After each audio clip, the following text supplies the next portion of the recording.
Hello again. I'm Braddock Supervisor John Cook. Welcome back to Braddock Neighborhood News, the program I am using to provide you with information on issues facing our community and ideas on how we can strengthen our neighborhoods. Domestic violence can affect anyone, regardless of wealth, age, or race, and its impact can be severe. Here in Fairfax, domestic violence is a leading cause of homicide and a principal driver of homelessness, particularly for children. We are working hard to raise awareness, erase the stigma, and ensure that those impacted get help. Two folks on the front lines joining me today are Yolanda Thompson from the Office for Women in Domestic and Sexual Violence Services and Detective Jacqueline Smith, the domestic violence detective with the Fairfax County Police Department. Yolanda, Jackie, thanks for being on the show today. Thank you. Thank you. Let's start, Yolanda. You have that big long name in the title of your office, Office for Women in Domestic and Sexual Violence Services, but that's because you do a lot of stuff. Tell us about it. We do a lot of stuff, and we are a small but mighty office. There you go. We are the state accredited office organization in Fairfax County for domestic and sexual violence services, and we operate an accredited batterer intervention program. All right, and I know you do some other stuff, so. And so we have services such as counseling, individual and group counseling, family counseling, support groups. We have education and outreach. And of course, we manage the 24-hour crisis hotline, our domestic and sexual violence hotline. We have a shelter, an emergency crisis shelter known as Artemis House. We do the batterer intervention program, as I mentioned earlier, and just a lot of outreach and awareness for the community. Jackie, domestic violence is a broad term and it encompasses a lot of things, and you see those things every day on the police department. Tell us a little bit about, what is domestic violence and what do you see on your cases? You're absolutely right. Domestic violence is very broad. It's including family members, be it husband, wife, ex-husband, wife, child in common, brother, sister, boyfriend, girlfriend that live together. And it's not just about the assault, it's about the stalking, it's about the telephone threats, it's about protective order violations.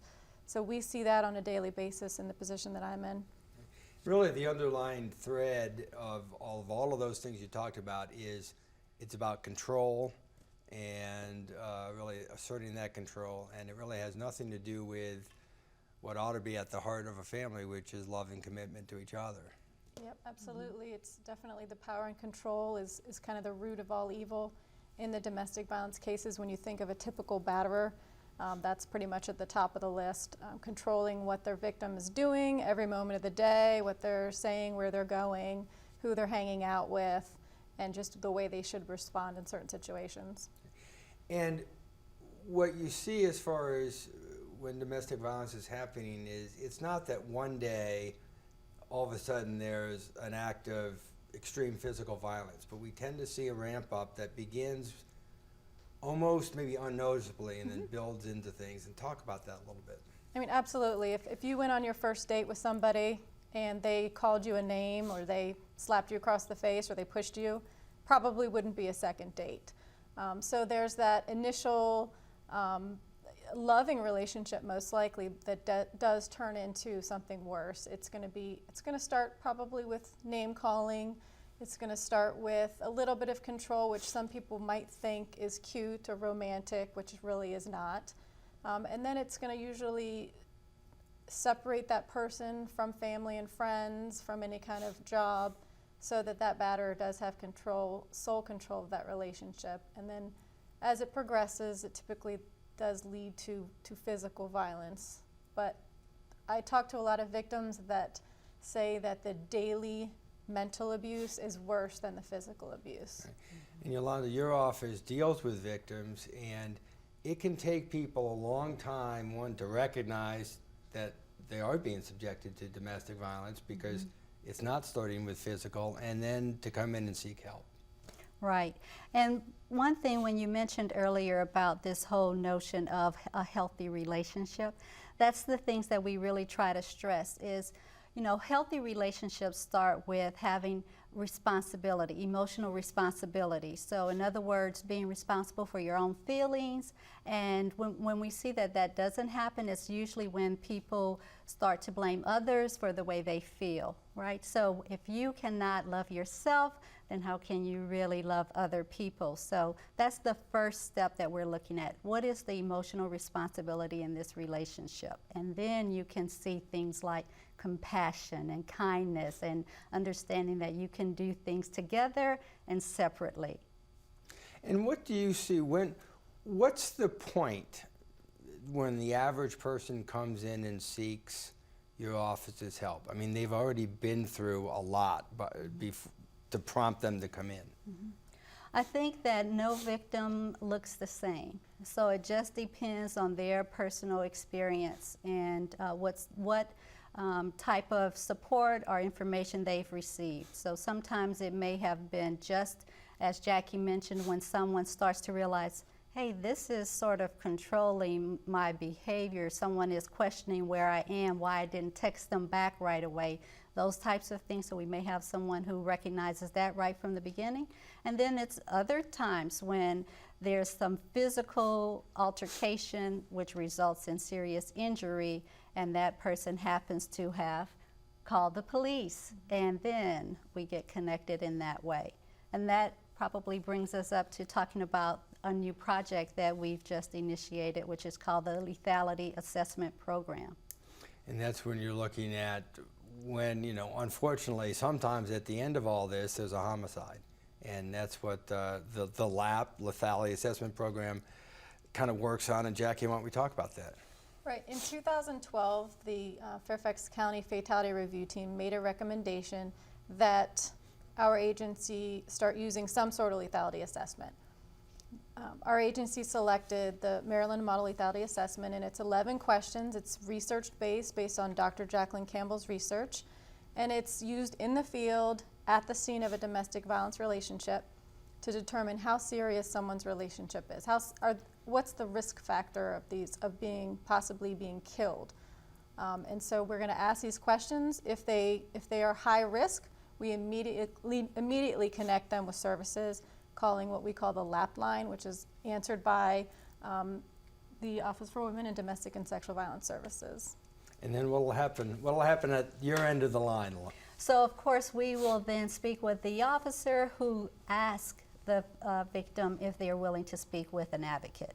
And when they speak with us, then we are really trying to safety plan over the next 24 hours. That's really critical. What does it take to help you to feel safe over the next 24 hours is really what we're gathering information regarding. And we're also asking them to connect with services the next day. So trying to get them in to see someone face to face to talk about the circumstances. Yeah, and our homicides in Fairfax County, none of them had sought out domestic violence advocacy services.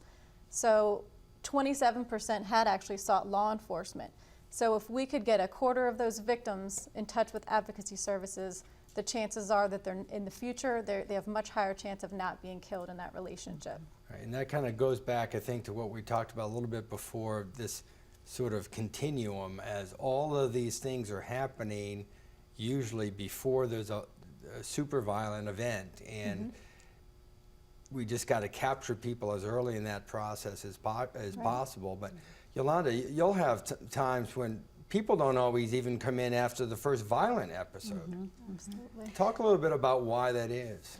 So there's various reasons why someone may not seek services. First of all, it comes to awareness about what services are available. It may come to the fact of just not really seeing that this is not a normal situation. This is not a healthy situation.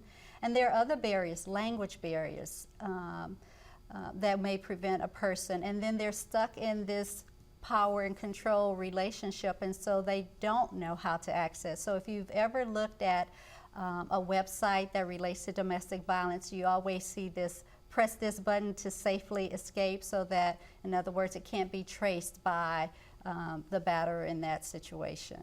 So there's safety concerns. There's a lot of fear that victims have if they contact anyone, that bad things will happen. And how often, Jackie, does that happen? How much of the violence that you see is a retaliation for something the victim's done versus just the escalation? I don't have exact numbers, but absolutely it happens on a regular basis. Where we see it most is when an arrest is made. So say, for instance, the victim is finally brave enough and strong enough to call the police, or maybe a child has called police or a neighbor. Now it's brought to the police department's attention, an arrest is made, but now they have about 6 weeks, 8 weeks, sometimes 2 months till court happens. And that's a long period of time for that offender to talk to that victim and threaten them, threaten to take the kids away, you'll lose all financial support, I'm gonna kick you out of the house. So much is going on in that time frame, but we've actually had cases fairly recently where a victim came to court and was actually killed later that day after court.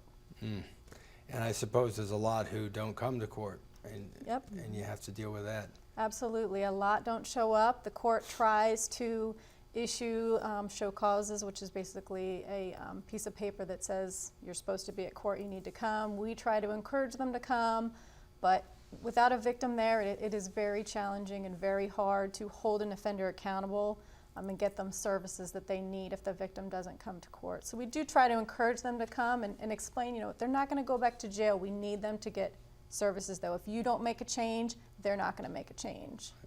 Yolanda, let's talk about that victim who they called the police, it was an arrest, and now either they're afraid or they've been threatened, they don't show up for court, and so maybe the case is dismissed, and now what happens? What happens next in this line of events? It doesn't get better.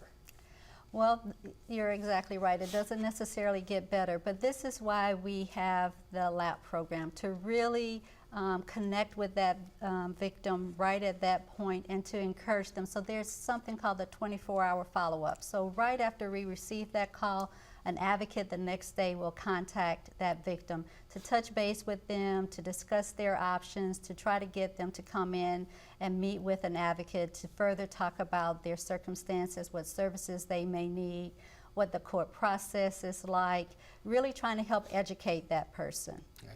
So I think part of the takeaway here is we're going to reach out, you know, so people are not alone. This isn't all on them. We are going to reach out and help them through these steps, which are going to be difficult. Jackie, let me switch topics for a second. We've talked a lot about victims. Let's look at the perpetrators and give us kind of a look at kind of the people who do this and what's going on in their heads. Again, it's all about the power and control. These people tend to function fine in society. A lot of them hold jobs. A lot of them don't have criminal histories, criminal arrest records, but they have issues at home. And it's not about that anger management that a lot of people think of. It is about the power and control. A lot of these offenders are narcissists. It's all about them. They're the victim. They don't want to take any responsibility for their actions. And it's so unfortunate for the victims because a lot of times the victims don't want the relationship to end. They want to stay in the relationship. They just want the abuse to end. So if they can just get that offender to just stop the abuse, things would be much better in the home.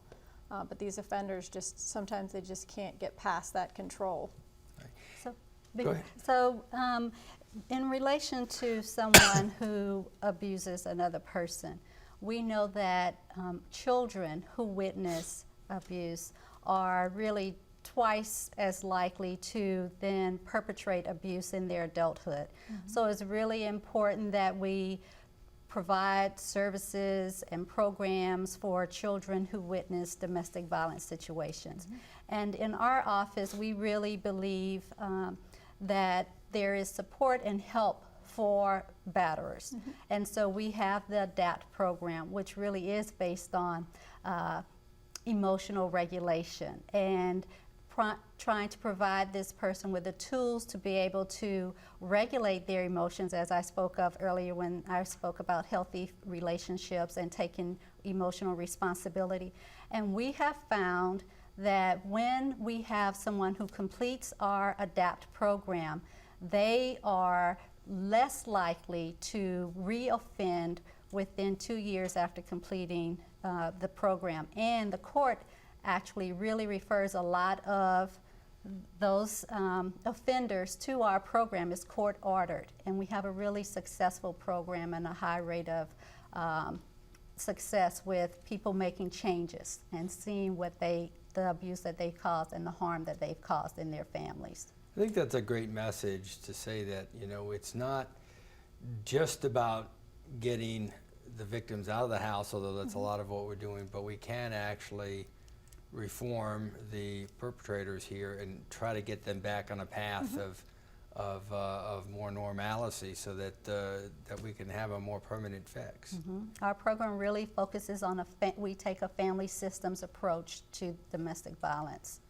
You speak of family, you mentioned children earlier, and we know some studies now that are showing that not only how children, you know, who have witnessed domestic violence tend to, you know, have a greater percentage of becoming perpetrators themselves, but the emotional harm to the children, even to as young as infants, they can sense the fear and the violence in the home, and it can have permanent effects. And so that, you know, that's a real warning sign, you know, warning bell that that we need to capture this early.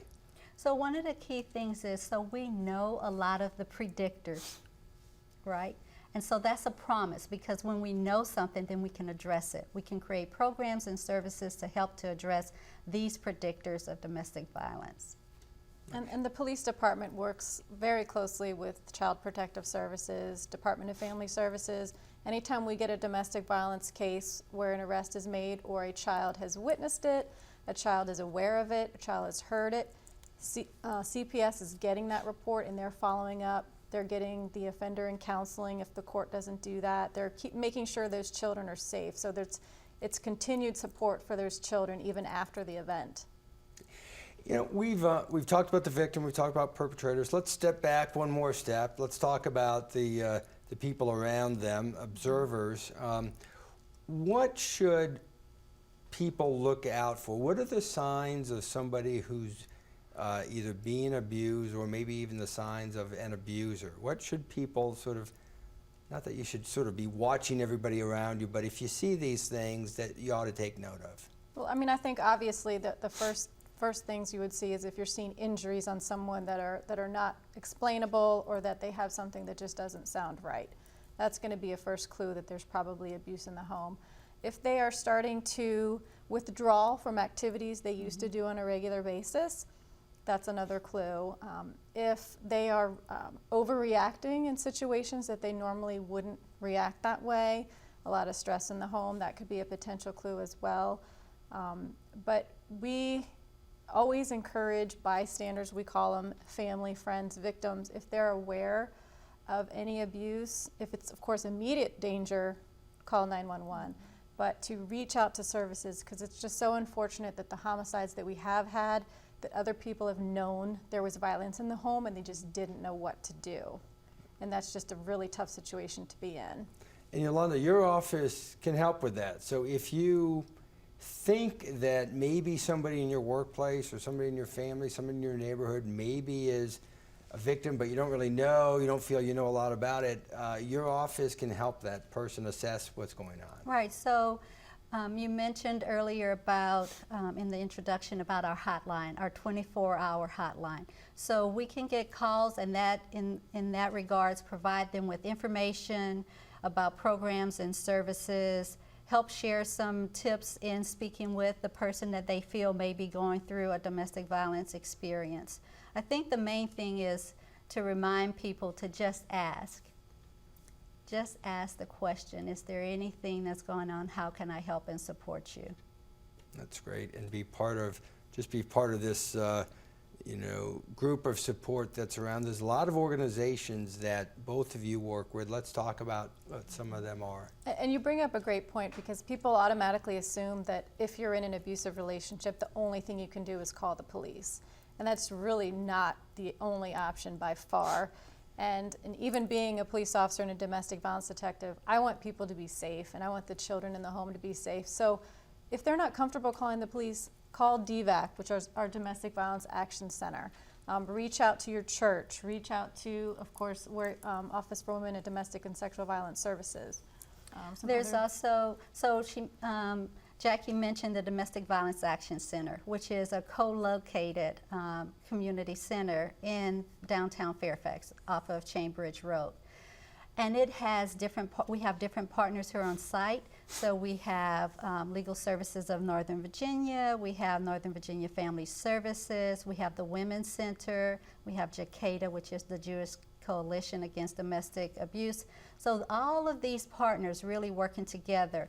And I think that's the key, is that you always hear about it takes a village.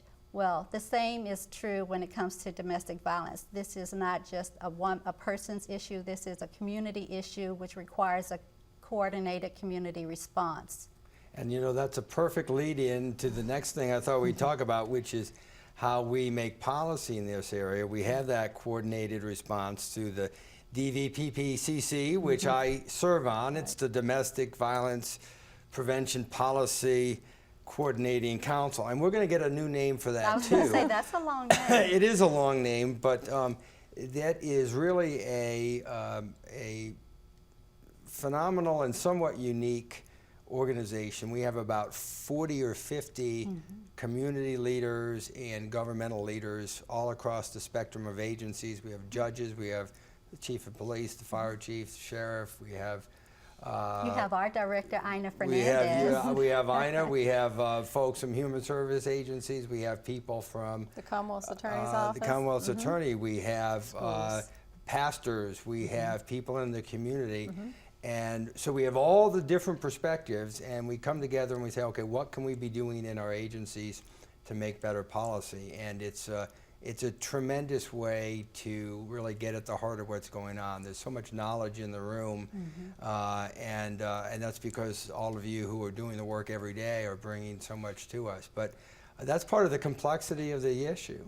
And I think it's fortunate that we here in Fairfax County have a countywide domestic violence coordinator, Sandy Bromley, who really helps to bring together community organizations, nonprofits, county agencies, really to look at the issues and how we can coordinate our responses and pool our resources to help victims and the community in general. And just, you know, for the community's, you know, knowledge of just the vast impact of this issue, somewhere around half of our homicides in the county are domestic violence related. We know that at any given time there's 300 or 400 children in this county who are homeless due to domestic violence. They have, you know, usually with their mother, fled a home, they're out in the woods, or they're in a shelter, or they're, you know, and of course their ability to go to school and perform well and learn is significantly impacted. And we also know that for every victim who is responding, who is fleeing, there are many who are not. So there are thousands of children on any given day in this county impacted by this, and that impact could be permanent, as we talked about before. Absolutely. So this is not an isolated incident, but we're really seeing broad effects across the county. And as you said, their chances of becoming an abuser, their chances of becoming a victim just increases drastically. So we want to get to those children and really break that cycle. So Yolanda, let's say someone's watching and they say, you know, I want to help. I want to volunteer and help people. What can they do? And we would say, we want you to help.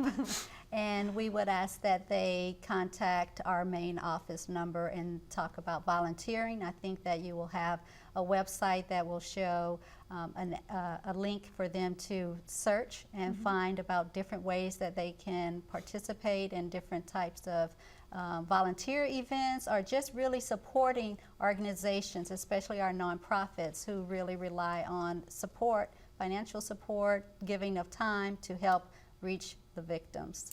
And you don't have to be some expert in psychology or something, or you don't have to be sort of a quasi-police officer to volunteer. Anybody has an ability to volunteer, and there are things that everybody can do. Yes, we have various types of volunteer opportunities, short-term and then long-term. We really would like to have someone for at least a year, but we'll take you if you just want to help us work on one particular event. And we have a website. It's www.fairfaxdvcommunity.org.